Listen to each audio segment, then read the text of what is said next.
Well, welcome everybody. Thank you for joining us in such large numbers. Again, we're quite used to getting large numbers in these events, and that's a very good and a lovely thing to see so many of you coming together to share in the events that we're putting on. And we'll certainly keep on putting on these sorts of events after the pandemic is over, because it's such a good way to reach so many of you, and so many of you in different parts of the world. This event this evening is highly topical. We are here in Wadham in first week, a very strange first week in national lockdown. We have about 200 or so students in residence, students who have no safe home to go to or no proper work facilities at home, and we're looking after them. But we're obviously back in the middle of things. And the one great hope on the horizon is the vaccine, which we're told is being rolled out in the UK at the rate of about 140 jabs a minute. So by the time we finished talking tonight, several thousand more people will have been vaccinated. So Britain's doing well. This is one thing the government has done well in this pandemic, and the list of things they've done well is not one that would be too long to read in a couple of seconds. But they are doing this very well. Daniel Thornton, our guest tonight, is interested in vaccinations and the provision of vaccines to countries less fortunate than the United Kingdom, countries in the global south.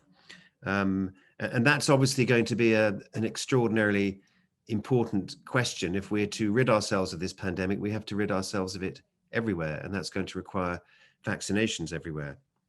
Daniel came to Wadham in 1984 to read politics, philosophy, and economics, and he's had an interesting and varied career.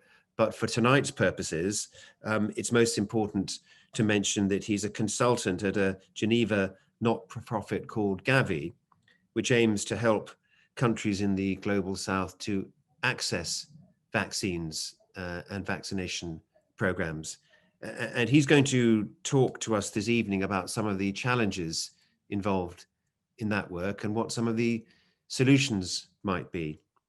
There's going to be plenty of time for questions when Daniel has finished. And if you want to ask a question, you can either type it into the chat box, but you can also use the hand function, the raised hand function, which you'll find either by clicking the participants button, or as most of you have been updating your Zoom software, by clicking the reactions button at the bottom of the screen on the right hand corner, and you'll see there a button which enables you to raise a hand. So please do both. Please do raise hands and ask questions in real time, as well as typing questions in the chat box. And as I say, we'll have plenty of time for questions. So with that, can I thank you very much indeed for being with us this evening, Daniel. We really appreciate you giving your time, and it's a topic that people are really interested in, and we look forward to what you have to say to us. So I'll hand over to you now. Thank you.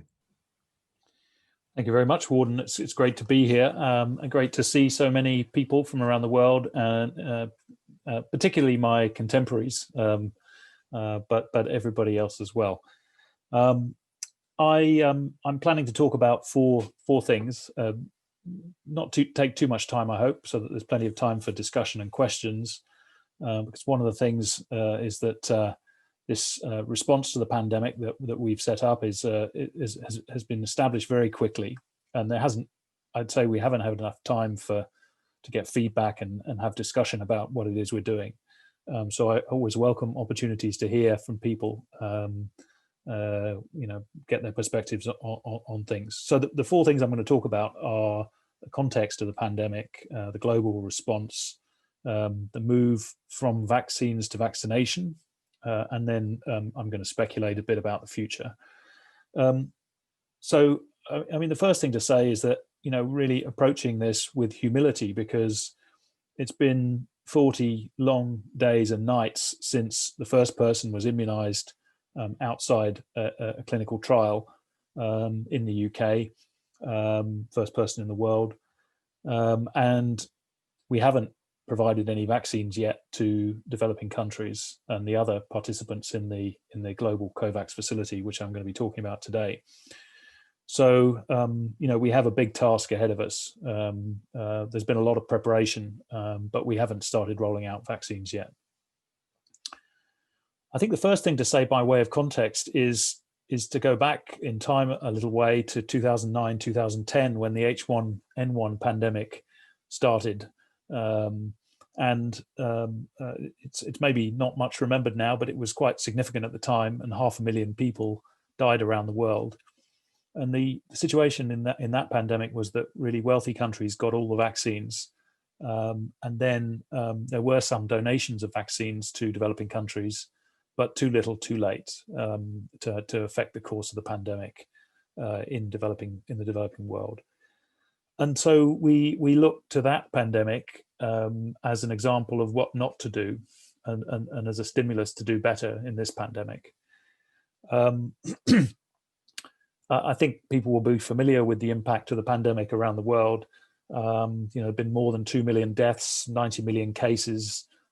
These figures are probably, significant underestimates.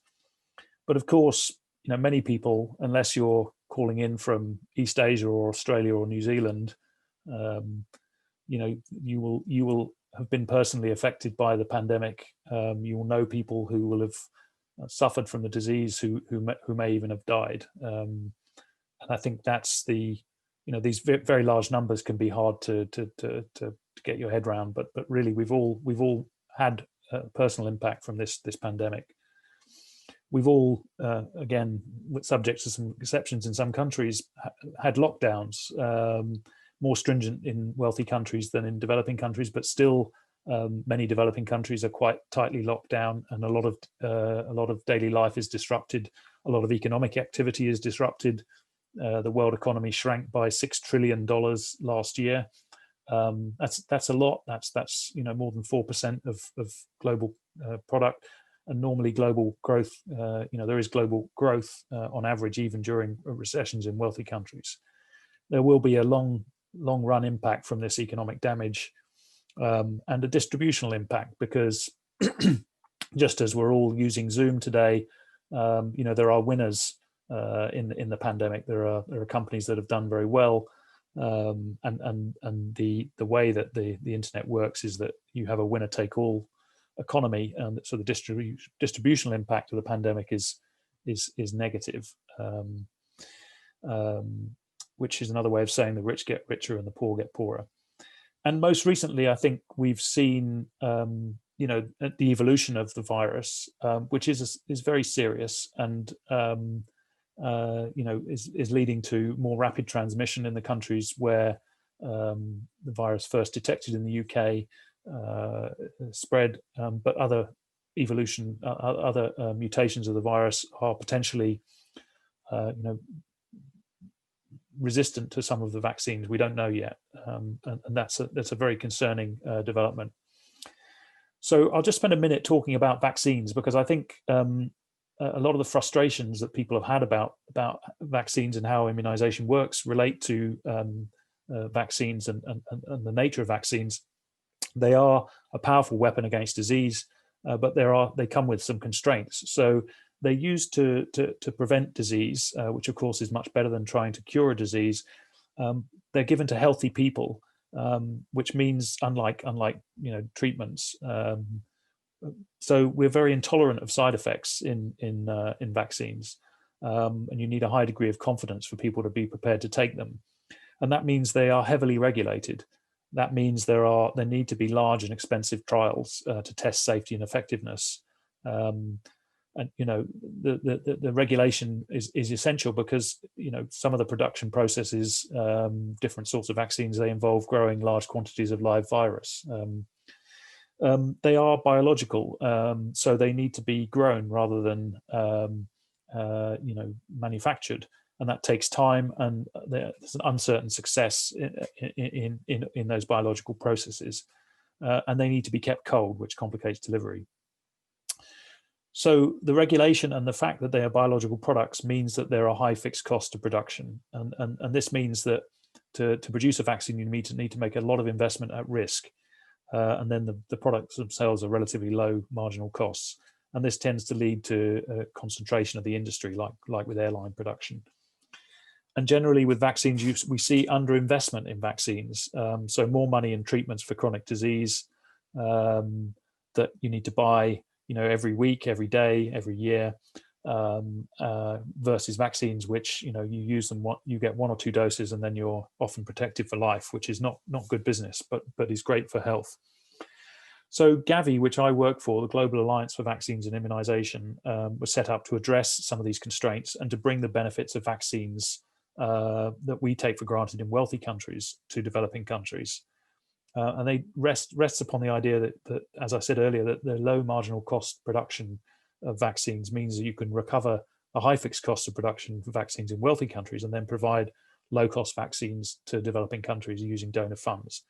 And about half the children immunized around the world every year are immunized using Gavi funds, meaning we've saved about 13 million lives since we were established in 2000. So again, very large figures. In terms of the global response to the pandemic, decision was taken to have Gavi host the COVAX response, which is an alliance between different organizations, but Gavi hosts it. And that's because of Gavi's experience of rolling out these large quantities of vaccines around the world and of working with the vaccine industry. The 2 key partners we have are the World Health Organization, which is responsible for the regulation of vaccines and advice on vaccine programs globally and in each country, particularly in developing countries. And also an organization called CEPI, the Coalition for Epidemic Preparedness Innovations. This was established after the Ebola pandemic in 2017, when I think people woke up to the fact that we were at risk of a pandemic and decided to do something to prepare for it. And they've supported the development of vaccines that would be ready to use in the event of a pandemic. And their work has meant that we've got vaccines more quickly than we otherwise would have done. They paid, for example, some of the costs of the Oxford AstraZeneca vaccine. And this is part of an overall global response that involves the provision of diagnostics and treatments to developing countries. But I'm going to talk about vaccines today. So the response has been to develop a portfolio of vaccines that are available for developing countries. And this is the reason we did this is because we didn't know which vaccines would succeed, if indeed any vaccines would succeed. This portfolio draws upon CEPI's vaccines and others. And indeed, some of the vaccines that have been backed have failed. There was one from Queensland University, which had to be withdrawn, which was very sad because it was had a lot of potential. And there's been setbacks at Sanofi GSK in terms of their vaccines. So the portfolio is really essential to manage the risk of vaccine failure, as well as to make sure there's scale to produce vaccines. So Gavi negotiates with the manufacturers and agrees the overall terms. And then we hand over to self-financing countries, which are middle income and wealthy countries that are part of the facility, to complete the deals with the manufacturers, but we get the economies of scale. For developing countries, we get donor funds and we provide the vaccines for free because they'd be unable to purchase them otherwise.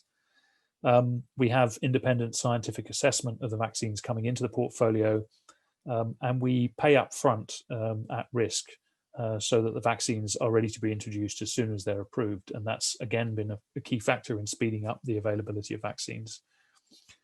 So we have had to raise money, and that's been a key task that I've been involved in. So getting upfront payments from countries that will pay for the vaccines themselves, both wealthy countries and middle-income countries like Brazil and Mexico, as well as raising donor funds. We've been aiming for $7 billion. We still need a couple of billion. And we're aiming to get 2 billion doses by the end of 2021, which will be enough to provide coverage of 20% of the population of all of the countries that are members. I think this is the right approach to spread vaccines equally while supply is constrained. We're not driven by epidemiology, but by the desire to provide vaccines equally. And we have an independent process to allocate vaccines equally based upon the preferences and capacities. For example, the ability to handle ultra cold chain, which is important for one of the key vaccines from Pfizer. So what we have is really a major new international collaboration with 190 countries, including China and countries and territories, I should say, including China and Taiwan, Azerbaijan and Armenia, Israel and the West Bank and Gaza, all part of the same global facility. So what do we do when the vaccines are produced? We share them with the countries, and for the wealthy and middle income countries, introducing the vaccines is their responsibility. For developing countries, we support them to introduce the vaccines. We work with our partners like WHO and UNICEF and others to help the countries roll out the vaccines. Those of you who've been following the rollouts in wealthy countries in the UK and elsewhere, the process is painfully slow, even in the countries where it's been going relatively quickly. And I think this is partly because there isn't much appreciation of the challenges of creating a massive new supply chain at short notice. Medical professionals don't tend to be too interested in supply chains, and so when you look around the world at vaccine supply chains, there's a lack of systems to monitor the stocks and provide visibility across the supply chains, to track doses and to link doses to people. And this is the case in rich countries as well as developing countries.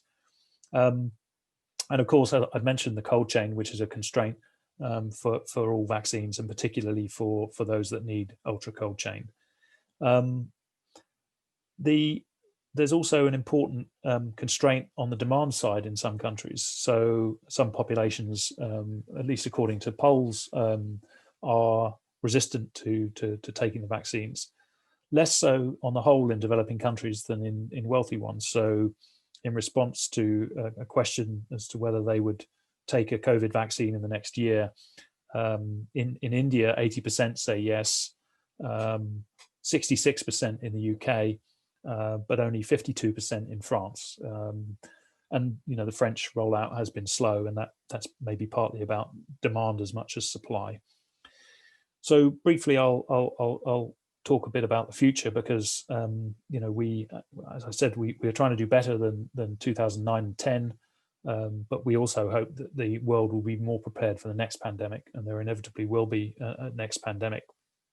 So the current panic is driving a lot of resources to responding to the pandemic, but the concern is that when the pandemic ends, the panic will end, and the risk and the investment in the global solutions will also end.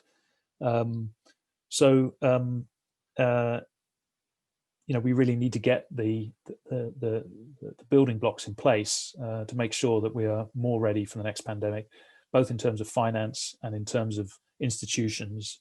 And I can talk more about that in the questions if that's of interest. But I think what we don't know yet in terms of the science is whether we're talking about a disease that can be eradicated, like smallpox, and that's at the most optimistic end of the scenarios. Whether it can be seriously suppressed, like measles. Measles is much more infectious than the coronavirus, but some regions have been able to eliminate measles. South America has eliminated measles using vaccines, or whether this disease is going to carry on mutating, and we're really going to struggle to keep up in the arms race of vaccines versus the virus. We don't know yet what the path is going to be, but it is clear, I think, that vaccines are going to be a key part of whatever the response is. More optimistically, the pandemic has really led to a massive increase in vaccine production, and we have a lot of new technologies that have come out of the dusty labs into widespread use. So mRNA, Moderna and Pfizer are the leading candidates, but there are others coming. This is a new technology that can be adapted quickly to a new pathogen, and this technology would not have received the very expensive large-scale trials except in the situation of a pandemic. So that and the massive new vaccine production, I think, are opportunities for the world if we decide to take it. So I think obviously the pandemic has been incredibly disruptive, but we need to look for things that come out of the pandemic that we can benefit from and build more secure foundations for future global health.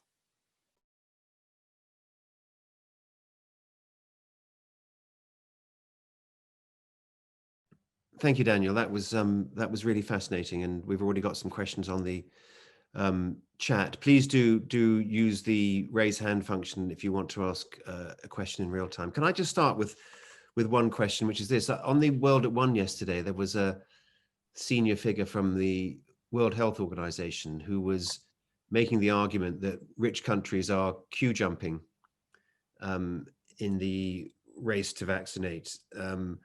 And the way to prevent us from queue jumping is for us to distribute some of the stock that we have acquired to countries in the global south. And I wondered, as I was listening to this, how you would make such a proposal or such a policy, if you were the government, politically palatable. Yes, I mean, our first ask to governments is to give us money, because money allows us to queue jump for developing countries, and that's what we've been doing. So, that's what didn't happen in 2009, 2010. They only got donations, and money is the key thing to get to the front of the queue. So that's our first ask, but we have been talking to potential donors about donating vaccines as well, and we published some principles before Christmas, setting out the sort of approach we take if donations were offered to us. So we want to be open to donations if they're going to be helpful to developing countries, but they need to be timely, they need to be early in the manufacturing process so that you can take them directly from the manufacturing site to the country that needs them, rather than passing them through, sitting in a warehouse somewhere and then moving on to developing countries and so on. So we set out some sort of, provided some guardrails around those donations. I mean, in terms of wealthy countries securing enough vaccines for their populations, I think it's hard to criticize governments for doing that. It's government's first responsibility to look after their own populations. But what we've asked wealthy countries to do is to also fund Gavi sufficiently that we can address the lack of vaccines in the rest of the world. And some governments have done more of that than others. And I can direct people to our website, which shows levels of donations from different countries. I think it's very hard right now for governments to make the case to donate large quantities of vaccines, but certainly some governments have signed up to the principles that we've set out. So Norway has signed up to them, the European Commission, Canada, some others. Yeah, in fact, Rory Honey points out in the chat that Norway has today committed to making donations. Shira Kalla asked this: why can't knowledge transfer and not just low-cost vaccines be given to the global south? It's absurd that good business is what we're concerned with right now. COVAX will be fake solidarity until we have a real guaranteed people's vaccine, which will only be possible with an IP waiver and transfer of know-how and transparency. We have been working on the transfer of technology to developing countries, and one of the key suppliers to Gavi is the Serum Institute of India, which we've done a deal to supply the AstraZeneca vaccine and also Novavax, which will be again supplied at low cost from India. I mean, the issues around vaccine supply, as I said earlier, are really related to the high fixed costs of production. It's not about intellectual property for most vaccines. It's about paying those upfront costs, and it's upfront costs in terms of regulation, and it's upfront costs in terms of the manufacturing equipment, and the implicit knowledge that employees have. So you need skilled staff to make vaccines. It's much harder than making drugs. So those are the barriers really to transferring production. I mean, I think we need to see more production in developing countries of vaccines. India has a massive vaccine industry, but there need to be other places that develop that industry. But intellectual property isn't really the issue. And I think people latch onto it because it was very relevant for AIDS treatments. But it's a different story with vaccines. Okay. Peter Rundle asks a related question. In Zimbabwe, the response to the first wave was arguably an excessively strict lockdown. The cost in hunger-related conditions was probably higher than the avoided health impact of COVID. But it has lacked genome sequencing capacity, so the second wave has been unexpectedly severe. Can we share such analytical capacity more widely to make sure we catch novel and worrying variants quickly and allocate resources optimally? Well, I think this is what these are the other parts of the global collaboration that the vaccines work is happening within. There are efforts to share diagnostics and so on, but I think it's at this stage it's more testing kit than necessarily highly advanced labs. So I'm not sure how much that is happening, but it is clear that if we're going to be serious about tackling pandemics, you need to be able to quickly identify pathogens around the world, and you need a network of surveillance to spot these pathogens before they get out of control. If this virus had been successfully contained, even if the network to do that had cost billions of dollars, it would have been incredibly cost effective. So those are the kind of investments we have to make in surveillance. If you have a health system around the world that doesn't work, you have an empty space on the world map of health systems. That is a space where viruses can develop and spread and take root before they can be controlled. And so, it's not only about high technology. It's about basic staffing and ability to provide vaccines and so on. All of these things need to be in place to prevent pandemics breaking out. Yeah. Well, Neville Varnum makes a similar point. He says, should we as the global human race have a better standing capability to respond to pandemics, given that with increasing human encroachment into wild habitats, cross-species virus infections will surely only increase? Yeah, I think that there is an acceleration of transfer because of this mixing, and we've seen several coronaviruses emerging in the last few couple of decades, and we can expect more. And I think I think and I hope that this pandemic has been serious enough that there will be investments to deal with the pandemic, and it's partly about having organizations like Gavi that are ready to roll out the vaccines, but it doesn't have to be Gavi. I mean, that does that. You could establish a new institution, but it's also, I mentioned CEPI earlier, and I think their work is incredibly important in this, in having the vaccine platforms ready to go, so that you can make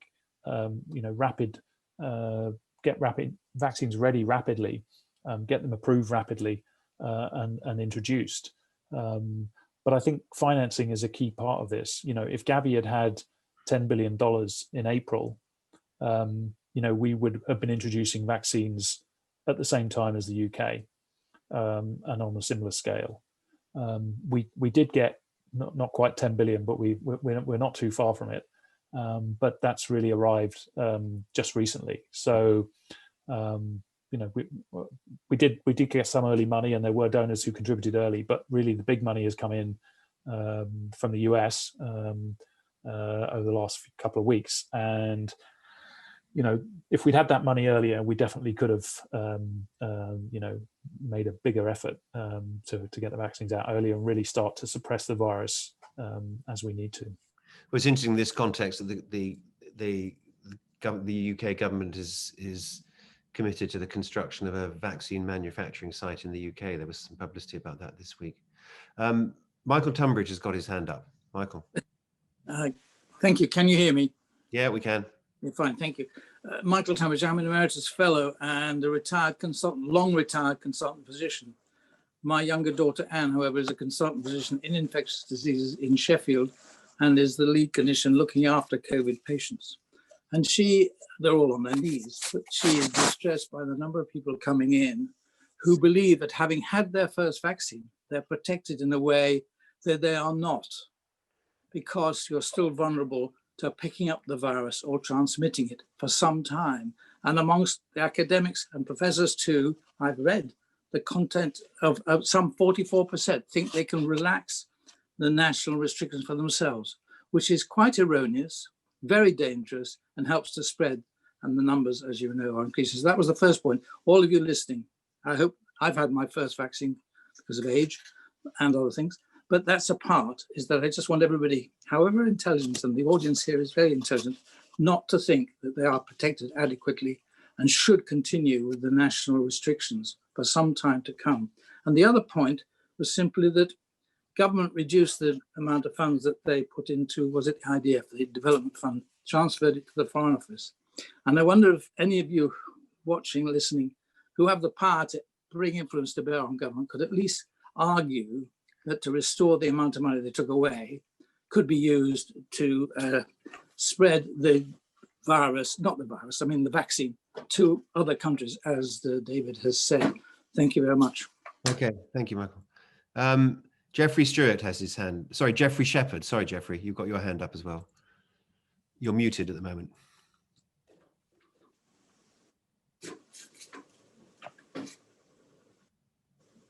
Jeffrey? Okay, we're not having much luck. Sorry, okay, can you hear me now? Yes, we can, yeah. Sorry, yeah. How is it the distribution is taking place, and can Gavi get involved in that? Because it seems fine that we have a centralized system in the world to produce these things and the vaccines, and to store them and distribute them to the capitals of these cities of these countries. But you know, getting them out to people in the countryside is going to be a real problem in many places. It's taking us in this country quite a long time to what's called roll out.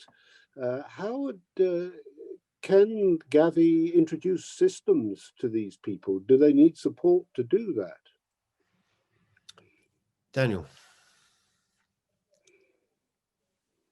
You're muted, I think, Daniel. Oh dear. It always happens at least once, I can tell you. No, sorry. So on the first question, yes, as you'll know, we don't know yet whether the vaccines are going to affect transmission. So, you know, based on previous, most other vaccines do at least reduce transmission. And we expect there would be some impact on transmission from these vaccines, but we don't know. And so even if you think you're protected and no vaccine provides 100% protection to an individual, if you relax lockdown, having been immunized, you are risking others getting infected, including, you know, people close to you. So absolutely, a vaccine doesn't change the need to follow the rules. And I think it's been interesting to watch Israel, which is the country that's gone furthest in immunizing its population so far, and they haven't seen a fall in cases yet. I do hope we will see a fall in cases soon. You also made a point about the UK contribution. So the UK has reduced its spending on international development.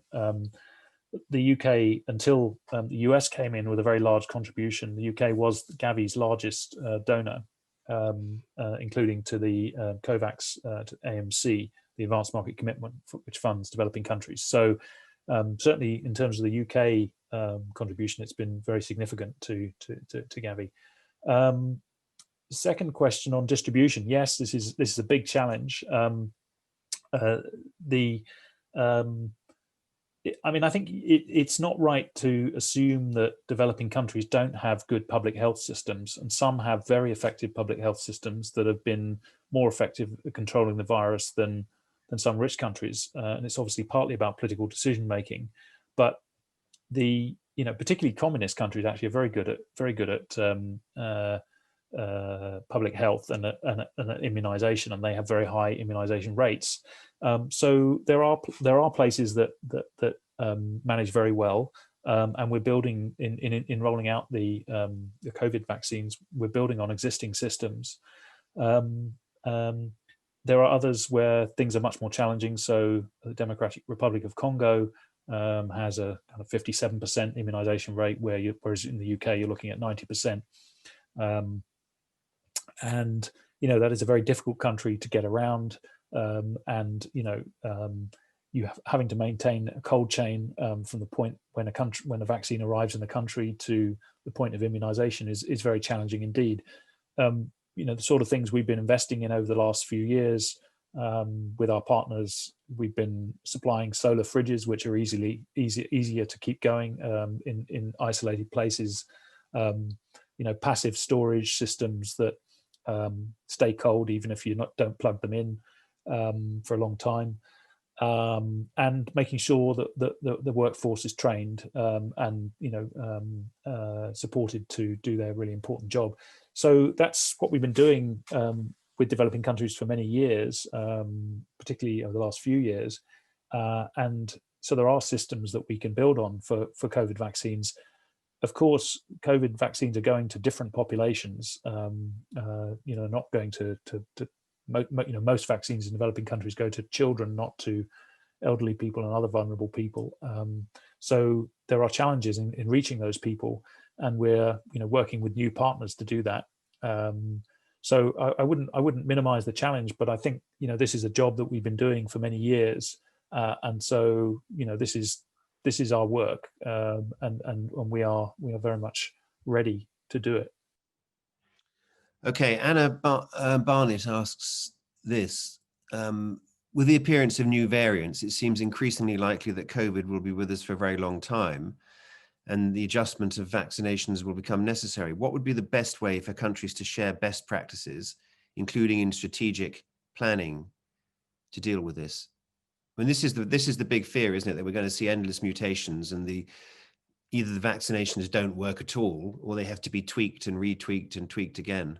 And how are we going to organize that globally? Yeah, it is potentially challenging. I mean, I think we don't know yet that the vaccines don't work against the new variants. So that is a scenario. It's a scenario that could emerge. It looks like from the South African variant, it seems that being infected isn't with the previous version of the virus doesn't seem to provide much protection against the new variant. But it's usually the case that vaccines provide much stronger protection than being infected with a disease. So I don't think we should give in to pessimism quite yet on the new variants and the role of vaccines. But if it is necessary to produce new vaccines, then, as I said earlier, the fact that mRNA vaccines technology has been accelerated as part of this pandemic means that new vaccines can be produced incredibly quickly. Now, not to minimize the challenges of that, because you may have to have several vaccines on the go at once in a country, but a new mRNA vaccine can be produced really very quickly, and it won't have to go through the full trial process that they've had to go through first time round. So secondly, I mean, the other thing to say is that a lot of diseases do mutate. So Gavi supplies one of its main vaccines as a pneumococcal vaccine, and that vaccine had the leading version of that vaccine is protective against 14 different variants of that disease, and they're all loaded into one vaccine. So it is possible to do that over time, and to develop vaccines that are protective against the full spectrum of a disease. Of course, if the virus keeps mutating, then you have to keep wearing the vaccine. That is a challenging scenario, and that's what we have with flu. But it is clear, I think, that the coronavirus doesn't mutate as rapidly as flu. Okay. But there may be continuing problems from mutation. Okay. Sam Thompson asked a question after my own heart, I have to say. Does Gavi have any involvement in efforts to prevent criminal threats to vaccine rollout? For example, fake vaccines theft in supply chains, corruption, and so on. Is that something that Gavi looks at? Yes, we do. I mean, the first leg of the supply chain is quite well protected. So we use UNICEF as our partner, and they get the vaccines from the manufacturer to the country's port of entry, and we are confident that those systems are secure. Of course, when vaccines get to countries, then there are risks, and particularly with a commodity that is in such short supply. With developing countries, we have partners in the country that help us to monitor the use of the vaccines, and governments do commit certainly to sticking to WHO guidelines when they roll out the vaccines. But of course, there is a risk here, and we've been talking to a lot of new partners about how we can secure the supply chains more effectively for these really precious commodities. That's interesting. Nick Sharp has his hand up. Nick. Thank you, Warden. You can hear me all right? Yes, we can. Good. Weirdly, it has been reported that the AZ vaccine is even more, has greater efficacy if it's supplied as a half dose followed by a full dose. I think it would be very valuable if that is confirmed or denied, because if it's true, it massively increases the coverage for a particular manufacturing quantity. Secondly, CSL in Melbourne, Australia, from where I'm speaking from Sydney, is contracted by the government to make 30 million doses, which would cover nearly the entire Australian population instead of about 15 million of our 26 million. And it does occur to me that if we're manufacturing in Australia, that would probably be quite a good place for distribution to the global south. Any thoughts on that concerning Gavi's interest in AZ? Thank you. Thanks, Nick. Daniel. Thanks very much, and good that you're joining from Australia. I don't know what time it is down What there. time is it in Australia, Nick? you must be pulling an all-nighter. 05:47 on Thursday. Well, it's like you're having an essay crisis. Not really. I was having a inauguration watching session prior to this. Okay, good. Anyway, Daniel, what's your response? So the trials that we saw for AstraZeneca did indeed suggest that the half a dose was for the first dose was better than a full dose. But the numbers in that leg of the trial were not as great as in the other legs of the trial. So I think the US regulator has asked AstraZeneca to run some more trials. So I think we will get an answer to that question through that process. But I think, obviously, particularly for countries like the UK, the interest is in rolling out the vaccine as quickly as possible, and we'll no doubt adapt if it turns out that a lower first dose is more effective. But in any case, the dose that's being used in the UK is fully protective against serious disease. I think we are agnostic about where vaccines are produced. There is quite a lot of national attachment to where vaccines are produced, and we must have UK production of this, we must have American production of that. But actually, the vaccine industry is incredibly international, and supply chain for some of AstraZeneca's production is coming from China, Korea, into fill and finish plants in Europe, and then being shipped all around the world. And it's the same for suppliers of all the different vaccines. They get vials from one place, and they get raw materials from another. I think of course we'd be happy to take supply from Australia as anywhere else, but I think it's wrong to attach a national label to most vaccines, because most production is really distributed quite widely, and it's a seriously international industry. Yeah, quite a few people in the chat function actually have asked about this situation where we're giving people their first jab and then waiting for 12 weeks, and pointing out that there doesn't appear to have been any evidence that I'm aware of from the trials that that was a sensible or effective thing to do. And I think Pfizer have said as much. Not that it's not sensible, but there's no evidence in the trials that they've done that it would be a better process. So there's obviously quite a lot of concern about this and a lot of debate about it at the moment. And I think the other thing that I think people are worried about is that if the gap is 12 weeks, you know, the question arises as to whether people will go back for their second jab, or whether they'll really be offered a second jab, or whether we're just going to be stuck with one jab. These are all concerns I think that people have globally as well, aren't they?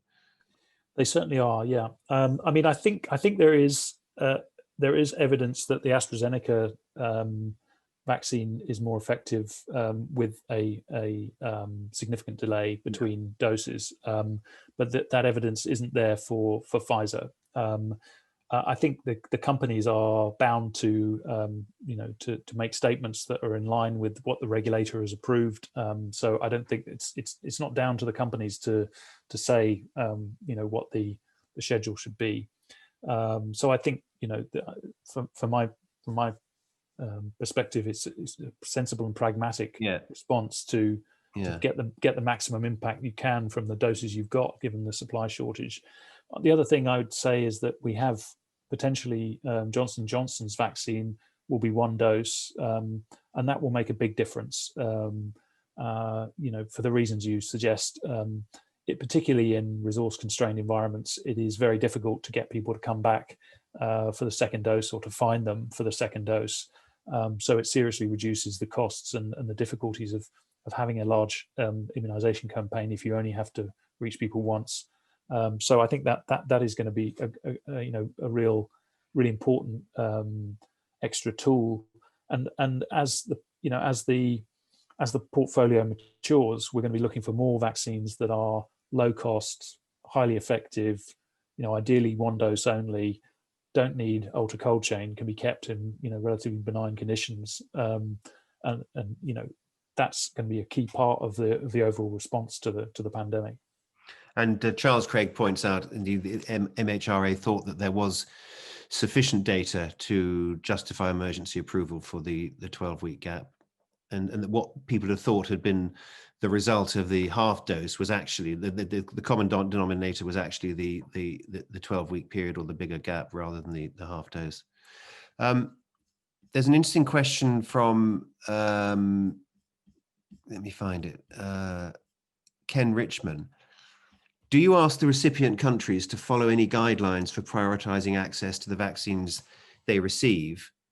He comments that it's of course good for anyone to receive a vaccine, but there are justice issues at the local as well as the global level. So do you set any guidelines, or do you issue any instructions, or is it entirely left up to the countries receiving the vaccines to work this out for themselves?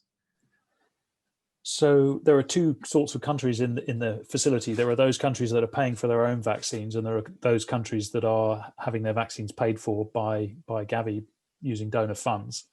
For the countries that are paying for themselves, we say you should follow WHO guidelines on who gets the vaccines, and make sure that the vulnerable are protected first. But it's really up to those countries to follow those guidelines. For the countries that receive free vaccines, essentially, we do require them to follow WHO guidelines. So we are insisting on equality between countries, but also within countries, that vaccines are going to be used for the most vulnerable, and subject to the emergence of evidence on transmission, to suppress the virus and suppress the pandemic, rather than protecting those who are rich and powerful.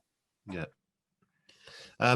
Heather Stevens has what looks like a very constructive suggestion for you. She says, are you using Sure Chill fridges? They're local to us in Wales and specifically aim to provide off-grid refrigeration in developing countries. Perhaps something to investigate if you're not using them. Do you know about this? Yes, I know Sure Chill well. And when I was working previously at Gavi on supply chain issues, I spoke to them often. They're a big supplier of fridges in developing countries. And interestingly, that supplier came from the Centre for Alternative Technology in Wales, which was originally people who you know, in the 70s, decided to live on top of a mountain and have a very, very alternative set of lifestyles, and they got into alternative technologies. And it was really from people who lived there that this offshoot happened. But you know, they are a very professional company now, I would stress. That's actually a brilliant story. So they make all sorts of technology like this, do they? I mean, the bit that I know about are the fridges, and they produce solar fridges and fridges that stay cool for a long time, even if power is interrupted. Yeah. Which is a key feature for developing countries. They use the phenomenon that as water cools, it's heavier than the frozen water. It's very sort of clever method to keep sort of it circulating around the fridge and keep it cool. And yeah, it's good. I'm glad you are, Daniel. Thank you. Fantastic talk. Henry Mayhew raises the slightly controversial question of vaccine passports. In the event of low take-up of vaccination, I assume he means, what are your views on vaccine passports, or only permitting activities to people who've had the vaccine? Anecdotally, some companies are planning to make vaccine take-up a requirement for their employees. Notably, Chelsea Plumbers, I think, have said they want their staff all to get vaccinated, although he said the guy who owns it, Charlie, can't remember his second name, says he won't fire anyone who won't get vaccinated. He's obviously putting some pretty heavy pressure on people too. But what do you think about vaccine passports? We've been talking to the people who were developing the standard for vaccine passports, because, you know, they've been concerned to protect people's data and so on, which are all good thoughts. But ultimately, I think it's problematic, particularly as it's, you know, the aim is to have passports for, you know, at least the way it's likely to turn out, whatever the aim is that it's going to be for people who, you know, do international travel and are wealthy and so on. And it's you know, although as a requirement of my job, I have to do a lot of international travel, so you know, I might benefit from a vaccine passport. I find it an uncomfortable thought. I think another matter is, you know, if the vaccine passport is used for health workers, because I think it is essential that health workers, that people know that health workers have been immunized, and that health workers know that their colleagues have been immunized, and the same goes for people in social care situations. So I think you know, it will depend on how the pandemic evolves, but I think you know, it may be useful to have a standard of evidence that people have been immunized in some situations. But I think the vaccine passport as a requirement to do things is problematic, and also you know, as we said earlier, you know, we don't know yet that the vaccine is going to stop transmission. We don't know, you know, no vaccine is 100% effective. So, you know, the passport could well make people casual about following, you know, social distancing and so on. Yeah, the same issue that Michael Tunbridge was referring to earlier. Anthony Knox has got his hand up. Anthony, you're muted at the moment. You're muted, Anthony. We can't hear you. Yes, thank you. There have been reports in the press about a big disparity between vaccination in Israel and the occupied territories of Palestine. Have you any, and you mentioned both, that Gavi is involved with both. Have you any thoughts about this? Well, Gavi's aim is to get, you know, all countries sufficient vaccines to immunize 20% of their population. Israel is a self-financing member of the facility. Palestine, occupied territories, however you want to describe them, are a member of the facility as an eligible country for donor support. Israel has obviously procured a lot of vaccines through bilateral deals and is rolling those vaccines out. You know, people in the occupied territories haven't had that opportunity. We will supply vaccines to the Palestinian territories in due course, as with other participants in the facility. You know, I think the gap is the gap between rich countries and developing countries, or middle-income countries even, is very uncomfortable, and it's particularly stark in that place. Okay, we've got time for one more, which I'm going to take from the chat box. Nigel Pluck says this: "We're very lucky that vaccines seem to be effective and an option.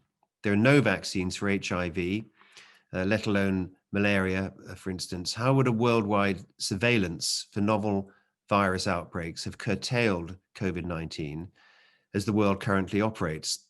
Unrestricted travel, asymptomatic carriage, incubation periods, and so on." So what would a worldwide surveillance program have looked like, and what could it, do you think, have achieved in the situation in which we found ourselves with this disease?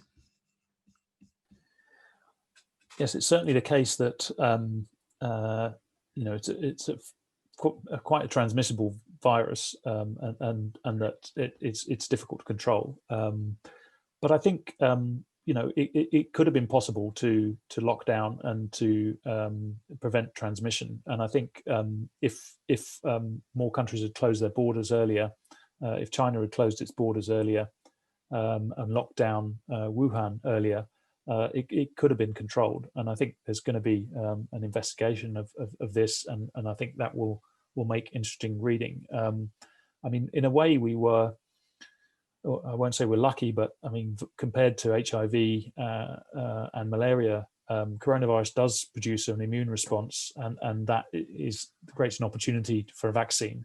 HIV doesn't produce an immune response; it attacks the immune system, and malaria doesn't produce much of an immune response. So it's been very challenging to produce a vaccine for malaria. There are ones that are partially effective at the moment. We do have tools to do this. It has been possible to eradicate smallpox in the past. As I said earlier, it has been possible to get even an even more transmissible virus like measles under control. I think we shouldn't be pessimistic about the chances of getting this vaccine under this virus under control. I think it is possible, but it will require a combination of efforts involving vaccines and other steps. Okay. Well, look, Daniel, I want to thank you for that. It's been the most fascinating discussion, and really, really fascinating. I'm really grateful to you for sharing it. So thank you very much for doing that this evening. But I also wanted to say what extraordinary work it is that you and your colleagues are doing. It's difficult to think of a more socially useful occupation than the work that you and Gavi are doing. To work for an organization that saved 13 million lives is pretty amazing. And I think I can safely say on behalf of everyone on this meeting tonight, the college is really proud of you and of the work you're doing. So thank you for that as well.